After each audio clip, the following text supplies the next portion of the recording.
প্রকৃতির কোমল ছোঁয়ায় ডালিমের টুকটুকে লাল ফুল থেকে কিভাবে জন্ম নেয় একেবারে প্রাকৃতিক লিপস্টিক, আজ সেই মধুর যাত্রা আপনাদের দেখাই। প্রথমে আমরা জঙ্গল থেকে তুলে আনি লাল সুগন্ধি ডালিমের ফুল। সবুজ পাতা ফেলে দিয়ে সযত্নে ধুয়ে নিই, যেন মাটি, ধুলো বা জীবাণুর কোনো ছোঁয়াই না থাকে। তারপর সেই ফুলগুলো ঝুড়িতে ঢেকে রেখে দিই রোদের মিষ্টি আলিঙ্গনে।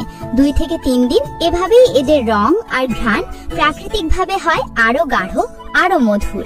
শুকিয়ে গেলে ফুলগুলোর ভেতরের অপ্রয়োজনীয় অংশ আলাদা করি।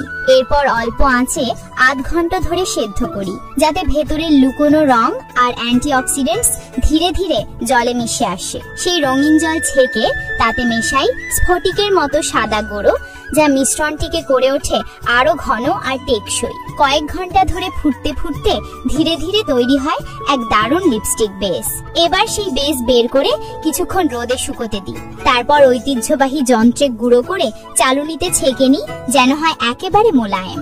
এরপর সামান্য নারকেল তেল আর একটু মোম গরম করি, তাতে মেশাই শুকনো ফুলের গুঁড়ো, ভিটামিন ই আর গোলাপের সুরভি, যাতে ঠোঁটে মেলে আর্দ্রতা, রং আর অপূর্ব ঘ্রাণ। মিশ্রণটিকে ছোট ছোট ছাঁচে ভরে কিছুক্ষণ জমতে দিই।